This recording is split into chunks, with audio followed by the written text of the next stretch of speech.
నమస్కారం. గంటారా వారికి స్వాగతం. ముందుగా ప్రధానాంశాలు. ఎన్టీఆర్ భవన్లో రాజ్యసభ ఆశావాహుల సందడి, అధినేతను ప్రసన్నం చేసుకునేందుకు ఆఖరి ప్రయత్నాలు.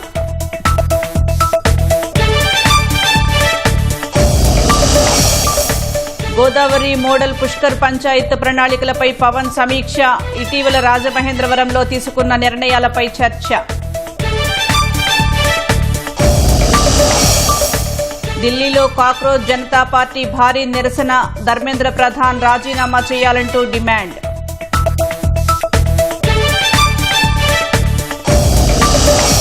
ఐరాసలో పాక్ జమ్మూ కాశ్మీర్ అంశాన్ని ప్రస్తావించడంపై భారత్ ఆగ్రహం, అబద్దపు ప్రచారాలు చేయొద్దని గట్టి హెచ్చరిక. దాడి ప్రతిదాడులతో దద్దరిల్లుతున్న పశ్చిమాసియా, కువైట్, బహ్రెయిన్పై క్షిపణులతో విరుచుకుపడిన ఇరాన్.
తాజా అంశం చూస్తున్నాం. వైసీపీ మాజీ ఎమ్మెల్యే బొల్లా బ్రహ్మనాయుడును సైబరాబాద్ పోలీసులు ప్రశ్నిస్తున్నారు. విచారణ అనంతరం బ్రహ్మనాయుడిని కోర్టులో హాజరుపరచనున్నారు.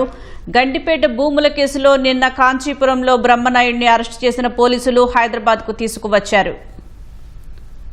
దీనికి సంబంధించి మరింత సమాచారం మా ప్రతినిధి నాగార్జున అందిస్తారు.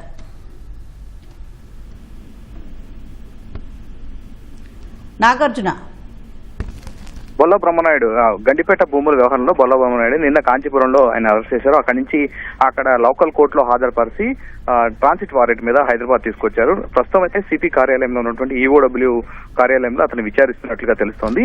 అతని స్టేట్మెంట్ అంతా రికార్డ్ చేయనున్నారు. ఈ కేసులో మొదటి నుంచి కూడా ఆల్రెడీ నిమ్మల దశరథ్ కుటుంబానికి జరిగినటువంటి వీళ్ళకి జరిగినటువంటి లావాదేవీలు, దాంతో పాటుగా వీళ్ళతో కుదిరినటువంటి డీల్ ఒప్పందం, ఈయన డబ్బులు ట్రాన్స్ఫర్ చేసినటువంటి 4 కోట్ల విషయం పైన ప్రస్తుతం అయితే పోలీసులు ఆరా తీస్తున్నారు. దీంతో పాటుగా వెల్ది రాధాకృష్ణ అనేటువంటి వ్యక్తి ద్వారా నకిలీ స్టాంపులు, నకిలీ హైడ్రా క్లియరెన్స్ సర్టిఫికెట్లు, సిసిఎల్ఏ క్లియరెన్స్ సర్టిఫికెట్లు, దీంతో పాటుగా నకిలీ జీవులు తయారు చేయించడానికి సుమారు 4 కోట్లు అతనికి వెల్ది రాధాకృష్ణకి, దాంతో పాటుగా మరొక న్యాయవాది బృందానికి మరొక 4 కోట్లు, మొత్తం వీళ్ళకి 8 కోట్లు, మొత్తం 12 కోట్ల ట్రాన్సాక్షన్ కి సంబంధించినటువంటి వివరాలు సేకరిస్తున్నారు.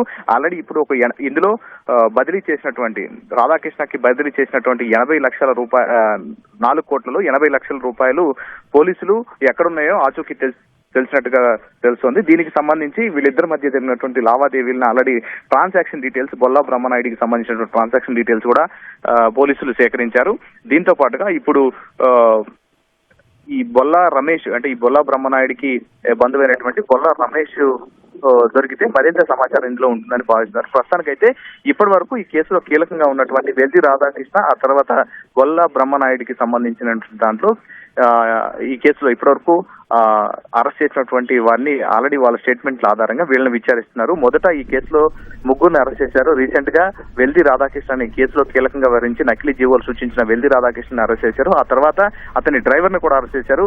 5 అరెస్ట్ చేయగా వీళ్ళ స్టేట్మెంట్లు, వీళ్ళు కాల్ రికార్డ్స్ పరిశీలించిన తర్వాత బొల్లా బ్రహ్మనాయుడు మీద దృష్టి పెట్టారు. నిన్న ఎప్పుడైతే కేసు సంబంధించిందో అప్పటి నుంచి కూడా ఆయన తప్పించుకొని తిరగడం, పలు బెంగళూరు సహా చెన్నైలో ఒక హోటల్లో బస చేయడం, లాడ్జ్ లో బస చేయడం, ఆ తర్వాత నిన్న ఉదయం కాంచీపురం గుడికి వెళ్లేటువంటి సమయంలో ఆయన్ని ట్రేస్ చేసిపోయినటువంటి పోలీసులు అక్కడే అరెస్ట్ చేసి లోకల్ కోర్టులో హాజరుపరిచి తీసుకొచ్చారు. సో ఈ స్టేట్మెంట్ అంతా రికార్డ్ చేసిన తర్వాత ఒక రిమాండ్ రిపోర్ట్ ను తయారు చేసి ఉప్పరపల్లి కోర్టులో ఆయన హాజరుపరిచే అవకాశం ఉంది. మధ్యాహ్నం తర్వాత అంటే ఈ కోర్టులో హాజరుపరిచే అవకాశం మనకు కనిపిస్తోంది. అరెస్ట్ చేసి రిమాండ్ చేసిన తర్వాత మరొకసారి ఆయన కస్టడీలో తీసుకొని విచారించాలని భావిస్తున్నారు. ఎందుకంటే కేవలం ఇది ఒక 1000 కోట్లకు సంబంధించినటువంటి 9.28 కోట్ల రూపాయల భూమికి కాదు. ఒకవేళ కనుక ఈ నకిలీ ఫేక్ డాక్యుమెంట్లతో నిమ్మల దశరథ్ కుటుంబంతో జరిగినటువంటి డీల్ వాళ్ళ పేరు మీద రిజిస్ట్రేషన్ అయినట్టు నకిలీ డాక్యుమెంట్స్ ఉంచడం, వేరే పార్టీకి దీన్ని జస్ట్ కాగితాల మీద అమ్మేయడం ద్వారా 1000 కోట్లు లబ్ధి పొందొచ్చని ఆయన భావించాడు. సో ఇది సక్సెస్ అయితే మరొక కొన్ని ఎకరాల మీద కూడా అక్కడ ఉన్నటువంటి గండిపేట సర్వే నెంబర్ 18లో ఉన్నటువంటి 100కు పైగా ఎకరాలకు సంబంధించిన దాంట్లో మరికొంత భూమిని కూడా కొట్టేయాలని కాజేసినట్టు ఈ ఆలోచన చేసినట్టుగా పోలీసులు గుర్తించారు. దీంతో పాటుగా బొల్లా బ్రహ్మనాయుడికి కడపలో ఉన్నటువంటి ఒక వైసీపీ నేతకి ఉన్నటువంటి ఆర్థిక లావాదేవీల మీద దృష్టి సారించారు. అతనికి ఎందుకు కొంత ఆర్థిక ట్రాన్సాక్షన్స్ జరిగాయి, దేని పరంగా జరిగే అంశాలు అందులో పరిశీలిస్తున్నారు. పూర్తి వివరాలు స్టేట్మెంట్ అంతా రికార్డ్ చేసి రిమాండ్ రిపోర్ట్ తయారు చేసి మధ్యాహ్నం తర్వాత ఆయన రిమాండ్ చేసే అవకాశం కనిపిస్తుంది. ధన్యవాదాలు నాగార్జున.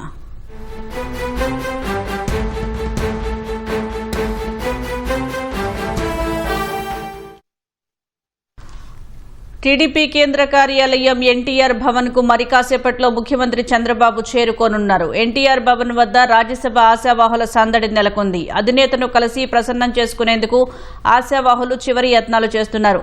చింతకాయల విజయ్, భాష్యం రామకృష్ణ తదితరులు ఇప్పటికే ఎన్టీఆర్ భవన్ కు వచ్చారు.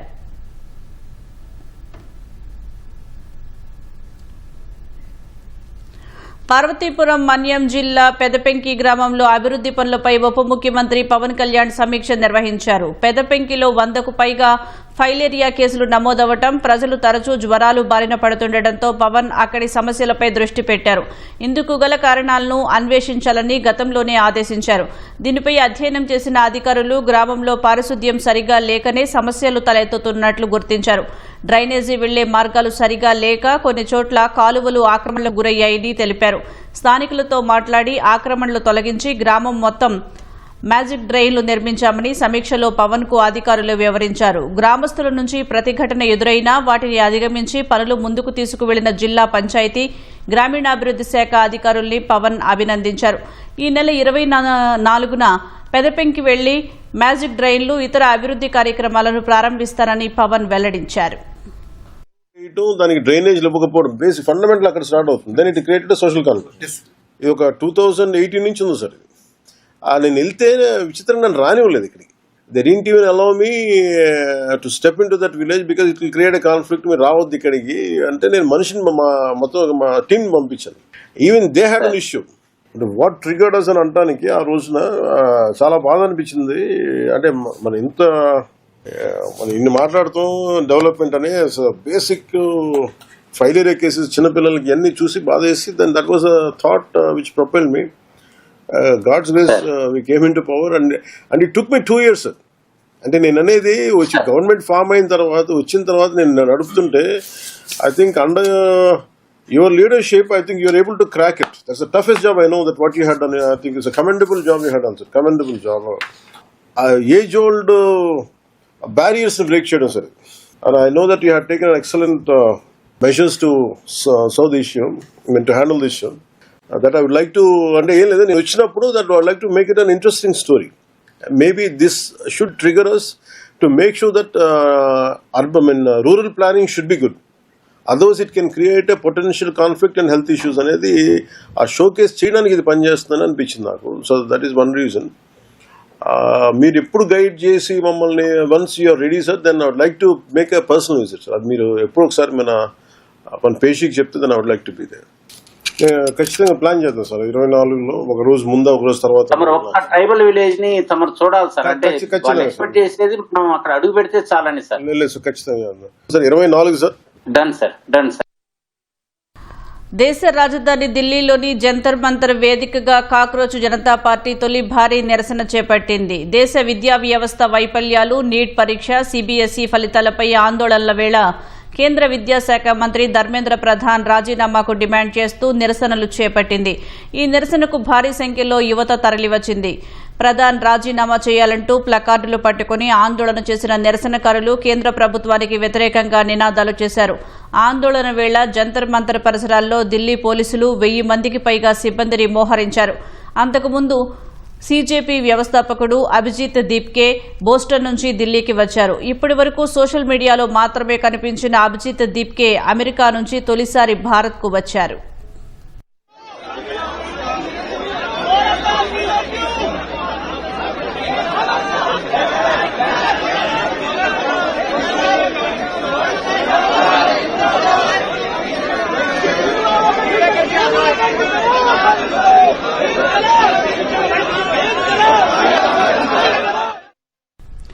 ఐరాస జనరల్ అసెంబ్లీ సమావేశాల్లో జమ్మూ కాశ్మీర్ అంశాన్ని పాకిస్తాన్ ప్రస్తావించడాన్ని భారత్ తీవ్రంగా ఖండించింది. అబద్దపు పక్షపాతపూరిత కథనాలను ప్రచారం చేయవద్దని హెచ్చరించింది. ఈ మేరకు ఐరాసలోని భారత శాశ్వత ప్రతినిధి పర్వతనేని హరీష్ పాక్కు గట్టిగా కౌంటర్ ఇచ్చారు. జమ్మూ కాశ్మీర్కు సంబంధించిన అన్ని విషయాలు పూర్తిగా భారత్లోని అంతర్గత వ్యవహారాలు అని స్పష్టం చేశారు. ఆ కేంద్రపాలిత ప్రాంతం ఎప్పటికీ భారత్లో అంతర్భాగంగానే ఉంటుందని తేల్చి చెప్పారు. దీనికి విరుద్ధంగా చేసే ఎలాంటి వాదనలైనా ఆధారరహితమైనవి, చారిత్రక వాస్తవాలకు విరుద్ధమైనవంటూ హరీష్ కొట్టిపారేశారు. పాక్ చేసే అబద్దపు ప్రచారాలు ఈ ప్రాథమిక వాస్తవాన్ని మార్చలేవని చెప్పారు. ఐరాస భద్రతా మండలిలో సభ్య దేశంగా ఉండటం అనేది ఒక పెద్ద బాధ్యత అని గుర్తు చేశారు. పాక్ తన విభజన రాజకీయ ప్రయోజనాల కోసం ఇలాంటి ప్రతిష్టాత్మకమైన వేదికలను దుర్వినియోగం చేయడం అలవాటుగా మార్చుకుందని మండిపడ్డారు. అటు భద్రతా మండలిలో తాత్కాలిక సభ్యదేశంగా పాక్ 2 ఏళ్ల పదవీకాలం ఈ ఏడాది ముగియనుంది. భారత్ రష్యా మధ్య పరస్పర నమ్మకం, సోదరభావంతో కూడిన బలమైన బంధం ఉందని రష్యా అధ్యక్షుడు వ్లాదిమిర్ పుతిన్ ఉద్ఘాటించారు. భారత రష్యా సంబంధాలు ఎంతో ప్రత్యేకమైనవని కొనియాడారు. రష్యాలోని సెయింట్ పీటర్స్బర్గ్లో జరిగిన అంతర్జాతీయ ఆర్థిక ఫోరం సదస్సులో మాట్లాడిన పుతిన్ భారతీయుల ప్రతిభపై ప్రశంసల వర్షం కురిపించారు. ప్రధానంగా ఐటీ, కోడింగ్ రంగాల్లో భారతీయుల నైపుణ్యాలను ప్రత్యేకంగా ప్రశంసించారు. భారతీయులకు అద్భుతమైన సామర్థ్యాలు ఉన్నాయని, సాఫ్ట్వేర్ మార్కెట్లో భారత్ అత్యంత కీలకమైన భాగస్వామి అని పుతిన్ అన్నారు. అటు భారత్తో తమకున్న వ్యూహాత్మక భాగస్వామ్యాన్ని ఏ బాహ్య శక్తులు కూడా ప్రభావితం చేయలేవని పుతిన్ స్పష్టం చేశారు. ప్రధాని మోదీ నాయకత్వంలో ఆంక్షలతో భారత్పై ఒత్తిడి చేయాలనుకోవడం అసాధ్యమని చెప్పారు. అవి వెంటనే బూమరాంగ్ అవుతాయన్నారు. భారత్ ఎల్లప్పుడూ తన జాతీయ ప్రయోజనాల ఆధారంగానే నిర్ణయాలు తీసుకుంటుందని పుతిన్ పేర్కొన్నారు. అమెరికా, ఇరాన్ పరస్పర దాడులతో పశ్చిమాసియా దద్దరిల్లుతోంది. ఇరాన్ నిఘా రాడార్ కేంద్రాలపై అమెరికా దాడులు చేస్తుండగా గల్ఫ్ దేశాలను టెహ్రాన్ లక్ష్యంగా చేసుకుంది. కువైట్, బహ్రెయిన్లపై క్షిపణులు, డ్రోన్లతో Islamic revolutionary guard corps IRGC విరుచుకుపడింది. కువైట్, ఇరాన్లపై ఇరాన్ 7 బాలిస్టిక్ క్షిపణులతో దాడులు చేసినట్లు అమెరికా సెంట్రల్ కమాండ్ ప్రకటించింది. 7 బాలిస్టిక్ క్షిపణులలో 6 వైమానిక రక్షణ వ్యవస్థలు గాల్లోనే విజయవంతంగా అడ్డుకున్నాయని తెలిపింది.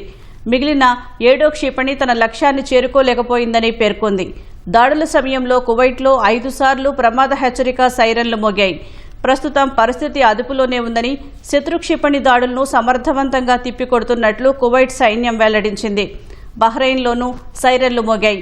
ప్రజలు సురక్షిత ప్రాంతాలు లేదా బంకర్లలోకి వెళ్లి దాక్కోవాలని అక్కడి ప్రభుత్వం ఆదేశాలు జారీ చేసింది.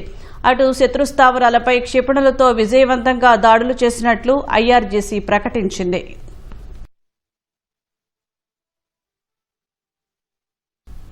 సహజ సిద్ధంగా పండిన కూరగాయలు, ఆకుకూరలు, పండ్లను తీసుకోవడం ద్వారానే ప్రజలు ఆరోగ్యంలో పెను మార్పులు సాధ్యమని మంత్రి సవిత అన్నారు.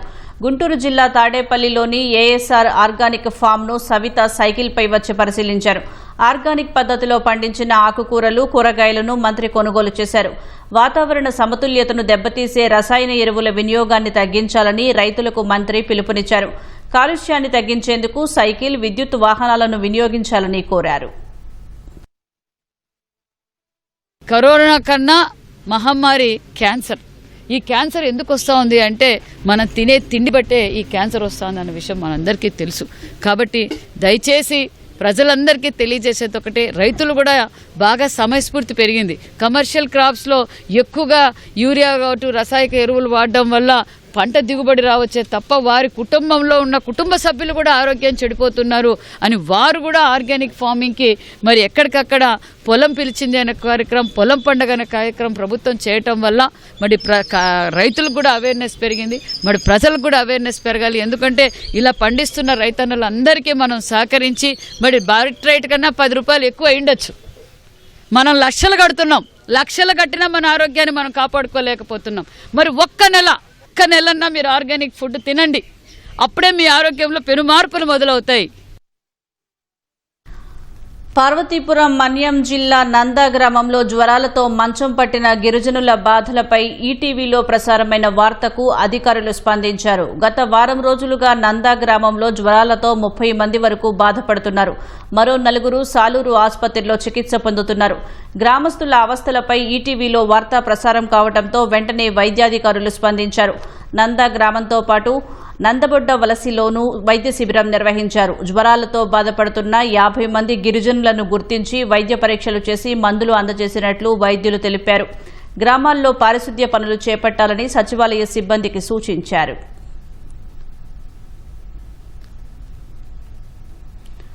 ఈనాడు, ఈటీవీ, ఆర్టీసీ సంయుక్తంగా మార్కాపురం జిల్లా కనిగిరిలో పర్యావరణ పరిరక్షణ, మొక్కలు నాటి సంరక్షించే విధానాలపై అవగాహన సదస్సు నిర్వహించారు. కార్యక్రమంలో భాగంగా పట్టణంలోని ఆర్టీసీ డిపో సూరా పాపిరెడ్డి నగర్లో 500కు పైగా మొక్కలు నాటారు. ఈ కార్యక్రమంలో స్నేహహస్తం charitable trust chairman Sudheer Babu, RTC ఉద్యోగులు, స్థానికులు పాల్గొన్నారు. ఈనాడు, ఈటీవీ, ఏపీఎస్ఆర్టీసీ కనిగిరి వారి ఆధ్వర్యంలో మొక్కలు నాటే కార్యక్రమాన్ని చేపట్టడం జరిగింది. ఉన్నటువంటి చెట్లను కొట్టేసుకోవడం, డిఫారెస్టేషన్ ద్వారా ఇదొక మరి మన జీవన గమ్యమే ప్రశ్నార్థకంగా మారుతుంది. మన భావితరాలు ముందున మంచిగా బతకాలి అంటే ఈ రోజు నుంచే మనం ఈ యొక్క కార్యక్రమాన్ని పెద్ద ఎత్తున ప్రతిరోజు ఒక దీక్షగా చేపడితే గానీ మన భావితరాలు ఈ భూమి మీద బతికే పరిస్థితి లేదు. పర్యావరణ పరిరక్షణ ధ్యేయంగా మార్కాపురం జిల్లా కనిగిరి మున్సిపాలిటీలో ఉన్న ఏపీఎస్ఆర్టీసీలో ఈటీవీ, ఈనాడు, అలాగే ఏపీఎస్ఆర్టీసీ, పీటీడీ సంయుక్త ఆధ్వర్యంలో పెద్ద ఎత్తున మొక్కలు నాటే కార్యక్రమం నిర్వహించడం జరిగింది. మరి బస్టాండ్లో ఏర్పాటు చేసినందుకు మరి చాలా సంతోషం. ప్రపంచం ఈరోజు కాలుష్యం బారిన పడిపోతూ ఉంది. మనం చేసే కార్యక్రమాల ద్వారా కానీ, ప్లాస్టిక్ వినియోగం ద్వారా కానీ అంతా కూడా కలుషితం అవుతున్న నేపథ్యంలో ఇలాంటి కార్యక్రమం ప్రతి చోట జరగాలి, ప్రతిరోజు జరగాలి. ఎదుర్కొంటున్నటువంటి పర్యావరణ సమస్యను దృష్టిలో పెట్టుకొని ఈనాడు, ఈటీవీ వాళ్ళు మొక్కలు నాటే ప్రోగ్రాం ఏర్పాటు చేశారు. ప్రతి సంవత్సరం 0.4 డిగ్రీ సెల్సియస్ వంతున ఉష్ణోగ్రత ప్రతి సంవత్సరం పెరుగుతూ పోతున్నది. అకస్మాత్తుగా పర్యావరణంలో మార్పులు రావడానికి కూడా ఈ ఉష్ణోగ్రత పెరుగుదలే, మొక్కలు తగ్గిన దాని వల్ల ఈ సమస్యలన్నీ వస్తున్నాయి. రాష్ట్ర వ్యాప్తంగా 50% పచ్చదనాన్ని పెంచేందుకు అటవీ శాఖ చర్యలు చేపట్టింది. ఇందులో భాగంగా 2.5 కోట్ల సీడ్ బాల్స్ ను కొండ ప్రాంతాల్లో జారవిడిచే కార్యక్రమాన్ని చేపట్టింది.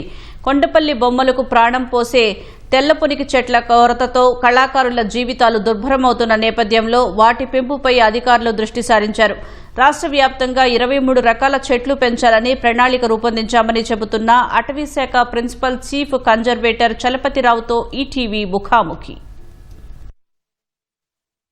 పచ్చదనాన్ని పెంచే కార్యక్రమంలో భాగంగా సీడ్ బాల్స్ వేయటం అనేది ఒక ప్రతిష్టాత్మకంగా కార్యక్రమాన్ని చేపట్టారు. ఈ కార్యక్రమం ముఖ్య ఉద్దేశం ఏంటి, ఎక్కడెక్కడ సీడ్ బాల్స్ పంపిణీ చేస్తూ ఉన్నారు, ఎన్ని వేల ఎకరాల్లో ఈ సీడ్ బాల్స్ ని వేయటం జరుగుతుంది అని తెలిపేందుకు మనతోటి అటవీ శాఖ చీఫ్ కన్జర్వేటర్ ఆఫీసర్ చలపతిరావు ఉన్నారు. వారిని అడిగి పూర్తి వివరాలు తెలుసుకుందాం. ఈ సీడ్ బాల్స్ సంబంధించి అసలు ఏ విధంగా మీరు వేస్తూ ఉన్నారు, ఏ ఏ ప్రాంతాలను గుర్తించారు? అడవుల్లోనూ ఇంకోటి ఏంటంటే చెరువులు ఉంటాయి కదండి, చెరువుల ముందు కూడా ఇంతకుముందు నల్లతుమ్మ చెట్లు ఉండేవి. ఇప్పుడు ఏంటంటే ఆ నల్లతుమ్మ చెట్లు చాలా వరకు వెళ్ళిపోయినాయి. ఊర్లో అయితేనంటే నల్లతుమ్మ చెట్లు వేయడానికి చెరువు ముందు భాగాల్లో ఉంటుంది అనమాట, అదొకటి. అలాగే మేము ఫారెస్ట్ ఏరియాలో, మెయిన్ ఫారెస్ట్ ఏరియాలో 25,000 హెక్టార్ల వరకు ఫారెస్ట్ ఏరియాలో టార్గెట్ చేసాం. ఎక్కువ సాయిల్ లేపడం వలన అది రాకీగా ఉంటుంది. వాటిలో ఏంటంటే ఫైకస్ కొన్ని చెట్లు ఉంటాయి అనమాట, బండరావి, బండజువి ఆ చెట్లు ఉంటాయి. అలాగే ఆ సిచ్యువేషన్ తగ్గట్టు మన ఉద్దేశం ఏంటంటే చాలా వరకు మనకి పచ్చదనం కవర్ అవ్వాలి, ఎక్కడ కూడా గ్యాప్స్ ఉండకూడదు. సాయిల్ ఉండి సరైన అక్కడ స్పెసిస్ లేక అంటే జాతి లేక అక్కడ బ్లాంక్గా ఉంటుంది. ఎక్కడైతే మనకి ఖాళీ ప్రదేశం అంటే డిగ్రేడెడ్ ఏరియా ఉందో అక్కడే తీసుకెళ్లి సీడ్స్ని డ్రాప్ చేయగలదు. విత్తనాలు కూడా ఆదా అవుతాయి, అలాగే మనకి ఎక్కువగా శ్రమ ఉండదు. పర్టికులర్ రేషియోలో సీడ్ బాల్ తయారు చేయడం అనేది మనం స్టాండర్డ్ చేసుకున్నాం. ఒకటేంటంటే 70% ఆవు పేడ ఉంటుంది, ఒక 30% ఏమో అక్కడ లోకల్ సాయిల్ కొంచెం బైండింగ్ నేచర్ కోసం అనేది అంటే ఎర్రమట్టి కానీ అలాగే నల్లరేగడి మట్టి కానీ ఇలాంటివి కలిపేసి రెండింటినీ కలిపేసి సీడ్ బాల్ తయారు చేయడానికి వాడతాం అనమాట. లోకల్ స్పీసీస్ ఏ జాతులు ఉంటే ఆ జాతులనే అక్కడ మనం సీడ్ బాల్ ప్రిపరేషన్లో వాడాలని, ఫలితాలు రావాలనే ఉద్దేశంతో అన్ని జాగ్రత్తలు తీసుకుంటున్నాం.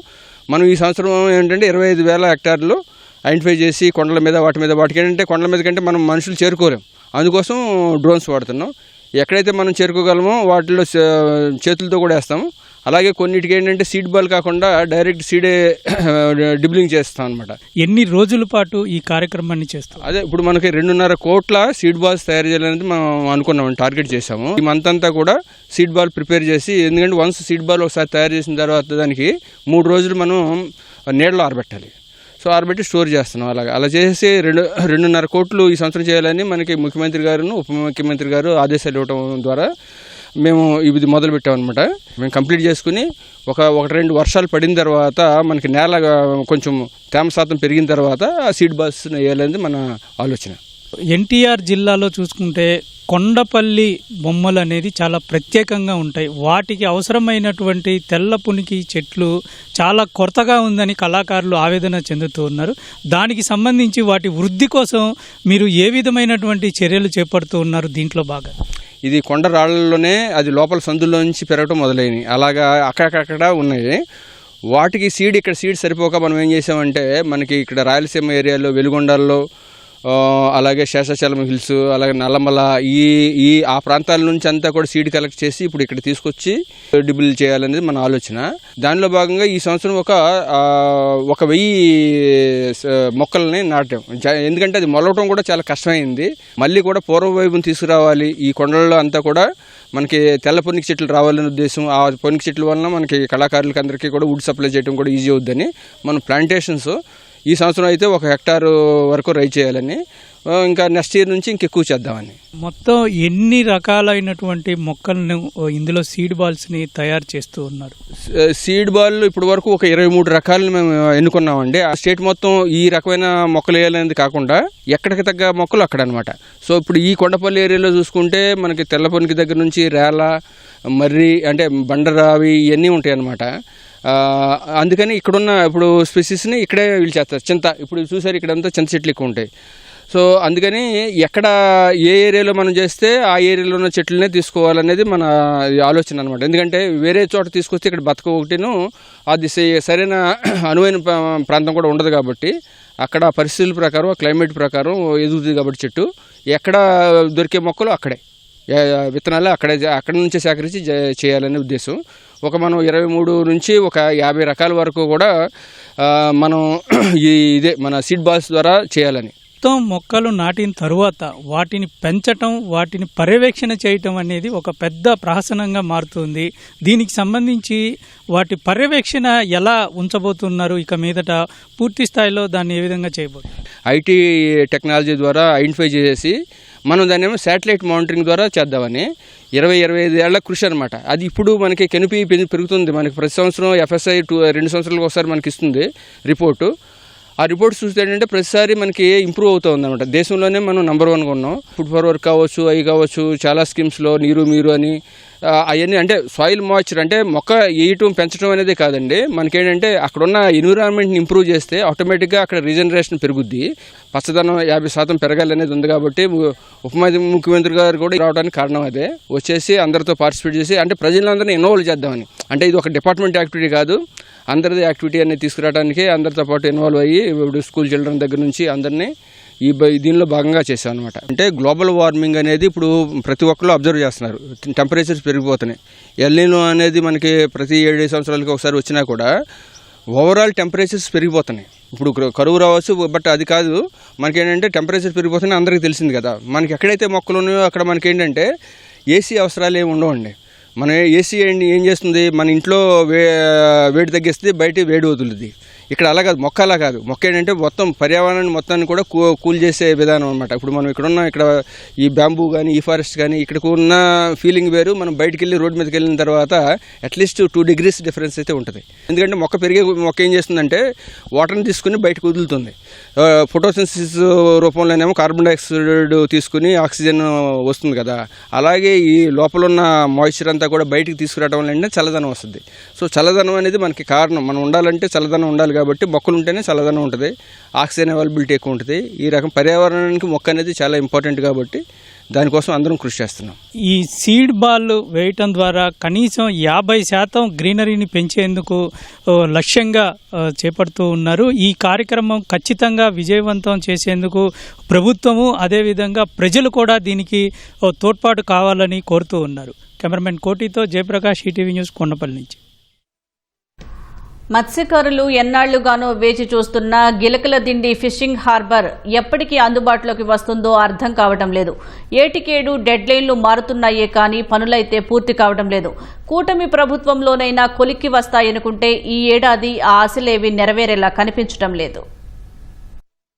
కృష్ణా జిల్లా మచిలీపట్నం, పెడన, అవనిగడ్డ నియోజకవర్గాల మత్స్యకారుల సౌకర్యార్థం గిలకలదిండి వద్ద షిప్పింగ్ హార్బర్ కు 2018లో 242 కోట్ల రూపాయల అంచనాతో పునాది రాయి వేశారు. 2020కి పూర్తి చేయాలని అప్పటి టీడీపీ ప్రభుత్వం నిర్ణయించింది. వైసీపీ అధికారంలోకి వచ్చాక 2021లో అంచనాలను 421 కోట్లకు పెంచేసింది. 2023 మార్చి నాటికి అందుబాటులోకి తెస్తామంటూ గడువు నిర్దేశించుకుంది. అయితే కాంట్రాక్టర్లకు వైసీపీ సర్కార్ బిల్లులు పెండింగ్ పెట్టడంతో పనులు సాగలేదు. 2024లో కూటమి ప్రభుత్వం అధికారంలోకి వచ్చాక పనులను ట్రాక్ లో పెట్టింది. ప్రాజెక్టు గడువును 2026 మార్చి వరకు పొడిగించింది. గడువు దాటి 2 నెలలైనా పనులు కొలిక్కి రాలేదు. పెండింగ్ బిల్లులు చెల్లించినా నిర్మాణంలో వేగం పెరగడం లేదు. మరో 2 ఏళ్లైనా హార్బర్ అందుబాటులోకి వస్తుందా రాదా అనే విమర్శలు వినిపిస్తున్నాయి.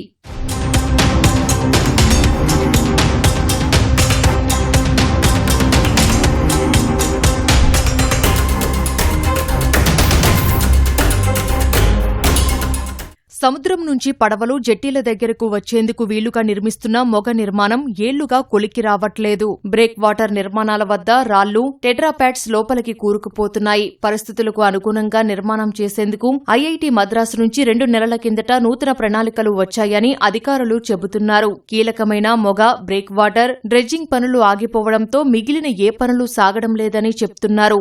గత 5 ఏళ్లలో కలిపి 30% కూడా పని చేయాల. 2024లో గౌరవ మంత్రివర్యులు కొల్లు రవీంద్ర గారు అధికారం చేపట్టగానే ఈ ఫిషింగ్ హార్బర్ మీద ప్రత్యేకమైన దృష్టి పెట్టి కాంట్రాక్టర్ని పిలిపించి అతనికి గతంలో ఆగిపోయిన బిల్లులు పెండింగ్ ఉన్నా కూడా బిల్లులు ఇప్పించి త్వరగా పూర్తి చేయాలని చెప్పి ఆదేశించడం జరిగింది. మొగ తవ్వే విషయంలో మట్టుకి కొద్దిగా డిలే జరిగింది. అది కూడా నిన్న మంత్రి గారు కాంట్రాక్టర్తో మాట్లాడితే 3 monthsలో కల్లా కంప్లీట్ చేసి అప్పచెప్తామని చెప్పి చెప్పడం జరిగింది. పనులైతే మొత్తం 80% పైన కంప్లీట్ అయిపోయిన పనులు. త్వరలో వేట నిషేధ సమయం పూర్తవుతుంది. మళ్లీ వేటకు వెళ్లాలని ఉత్సాహంగా ఉన్నా అందుకు తగిన సౌకర్యాలు అందుబాటులోకి రాకపోవడం మత్స్యకారులకు నిరాశ మిగులుస్తోంది. పాత మొగ వద్ద పూడిక పేరుకుపోయి పడవలు తరచూ ఇరుక్కుంటున్నాయని, గతేడాది 2 పడవలు ధ్వంసమయ్యాయని చెబుతున్నారు. మాకు సీ మౌత్ అవుతే మాకు ఈ హార్బర్ కంప్లీట్ అయినట్టు, అంతేగాని ఈ బిల్డింగ్ల వల్ల ఈ రోడ్ల వల్ల మాకు అంత ఉపయోగకరంగా ఉండదండి. అదే ఈ సీ మౌత్ కనుక అయిపోయి ఉంటే మేము ఎనీ టైం 24 hours ఎప్పుడైనా రావడానికి అవకాశం ఉంటుంది. మాకు ఇక్కడ వర్కర్స్కి హెల్త్ ప్రాబ్లమ్స్ కానీ, లేదంటే బోట్ల రిపేర్లు కానీ, లేదంటే మార్కెటింగ్ కానీ, ఇవన్నీ మాకు ఉపయోగకరంగా ఉండాలంటే మాకు సీ మౌత్ కట్టవాలండి. ఈ నెల 15తో చేపల వేట నిషేధం పూర్తి కానుంది. అయితే కృష్ణా జిల్లాలోని మచిలీపట్నము, పెడన, అవనిగడ్డ ప్రాంతంలోని మత్స్యకారులకు మాత్రం ఏడాది కూడా కష్టాలు తప్పేలేవు. ఫిషింగ్ హార్బర్ పన్నులు 80% పూర్తయినప్పటికీ ప్రధాన పన్నులైనటువంటి కొత్త మొగ అందుబాటులో రాకపోవడంతో ఏడాది కూడా ఈ ప్రాంత మత్స్యకారులకు కష్టాలు తీరేలా కనిపించట్లేదు. మచిలీపట్నం గిలకలదిండి నుంచి కెమెరా శేషితో ఓబ్లేష్, ఈటీవీ న్యూస్. రాజ్యసభ సభ్యునిగా జనసేన తరపున లింగమనేని రమేష్ నామినేషన్ వేశారు. ఈ మేరకు అసెంబ్లీలో నామినేషన్ పత్రాలు సమర్పించారు. రమేష్ నామినేషన్పై 6 జనసేన ఎమ్మెల్యేలు, 3 టీడీపీ ఎమ్మెల్యేలు, 1 బీజేపీ ఎమ్మెల్యే సంతకాలు చేశారు. రమేష్ కు మద్దతుగా కూటమి ప్రజాప్రతినిధులు తరలివచ్చారు. రమేష్ నామినేషన్ సందర్భంగా మంత్రులు కొల్లు రవీంద్ర, నాదెండ్ల మనోహర్, ఎమ్మెల్యేలు పులపర్తి రామాంజనేయులు, బొలిశెట్టి శ్రీనివాస్ తదితరులు అసెంబ్లీకి వచ్చారు.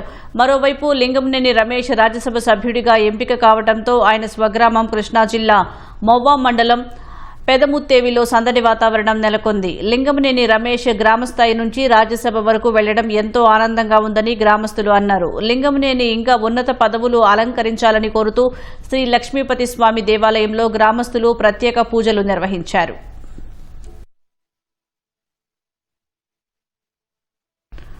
సీనియర్ మంత్రి రామలింగారెడ్డి రాజీనామా వ్యవహారం పరిష్కారమైనట్లు కర్ణాటక సీఎం డీకే శివకుమార్ తెలిపారు. ఆయన తన స్నేహితుడని, అన్ని సమస్యలు పరిష్కారమైనట్లు చెప్పారు.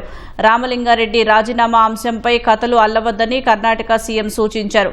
ప్రధాని మోదీ తనకు శుభాకాంక్షలు చెప్పారని, ఆయనకు ధన్యవాదాలు తెలియజేస్తున్నట్లు చెప్పారు. ప్రధాని మోదీని మర్యాదపూర్వకంగా కలవనున్నట్లు కర్ణాటక సీఎం తెలిపారు. కేవలం రాజకీయాల కోసమే రాజకీయాలు చేయటం తమకు ఇష్టం లేదన్నారు. కర్ణాటక ప్రజలకు మేలు చేసే రాజకీయం చేయడానికి అందరం కలిసికట్టుగా పనిచేద్దామని సీఎం శివకుమార్ పిలుపునిచ్చారు. బీహార్ మాజీ ముఖ్యమంత్రి ఆర్జేడీ అధినేత లాలూ ప్రసాద్ యాదవ్ కుటుంబానికి ఉన్న Z+ భద్రతను ఆ రాష్ట్ర ప్రభుత్వం ఉపసంహరించుకుంది. ఈ మేరకు బీహార్ ప్రభుత్వం ఉత్తర్వులు జారీ చేసింది. బీహార్లోని వీఐపీల భద్రతపై సమీక్ష జరిపిన అనంతరం సర్కార్ ఈ నిర్ణయం తీసుకుంది. మాజీ సీఎం లాలూ ప్రసాద్, రబ్రీదేవీలకు కల్పించిన అత్యున్నత Z+ సెక్యూరిటీని పూర్తిగా ఉపసంహరించుకున్నట్లు బీహార్ సర్కార్ వెల్లడించింది. ఇకపై లాలూ, రబ్రీదేవీలకు Bihar special armed police BSAP ద్వారా సాధారణ భద్రతను కేటాయించనున్నట్లు తెలిపింది. వారితో పాటు లాలూ పెద్ద కుమారుడు, జేజేడీ అధినేత తేజ్ ప్రతాప్ యాదవ్కు ఉన్న వై కేటగిరీ భద్రతను సైతం రద్దు చేస్తున్నట్లు పేర్కొంది. అటు లాలూ చిన్న కుమారుడు, ప్రతిపక్ష నేత తేజస్వీ యాదవ్కు ఉన్న Y+ భద్రతను మాత్రం యథాతథంగా కొనసాగిస్తున్నట్లు బీహార్ సర్కార్ స్పష్టం చేసింది. లాలూ పెద్ద కుమార్తె ఎంపీ మిసా భారతితో పాటు తేజస్వీ యాదవ్ భార్య రాజశ్రీ యాదవ్కు ప్రస్తుతం ఉన్న భద్రతా ఏర్పాట్లలో ఎలాంటి మార్పులు చేయలేదని వెల్లడించింది.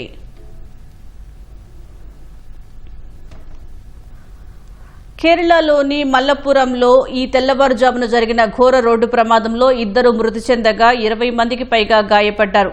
యాత్రికులతో వెళ్తున్న ఓ టెంపో వ్యాన్ టిప్పర్ లారీని బలంగా ఢీకొనడంతో ప్రమాదం జరిగింది. పాలక్కడ్కు చెందిన దాదాపు 25 మంది యాత్రికులు టెంపో వ్యాన్లో తీర్థయాత్రకు వెళ్లి తిరిగి వస్తూ ఉండగా కోజిగఢ్ పాలక్కడ్ రహదారిపై పులికెల్ పెరియంబలం సమీపంలో ప్రమాదం జరిగింది. ప్రమాద సమయంలో జోరుగా వర్షం కురుస్తుండటంతో టెంపో వ్యాన్ అదుపు తప్పి ఎదురుగా వస్తున్న టిప్పర్ లారీని బలంగా ఢీకొట్టినట్లు పోలీసులు తెలిపారు. ఈ ఘటనలో వ్యాన్ డ్రైవర్, మరో ప్రయాణికురాలు అక్కడికక్కడే మృతి చెందినట్లు వెల్లడించారు. మరో 20 మందికి పైగా గాయపడగా వారిని ఆసుపత్రికి తరలించినట్లు చెప్పారు.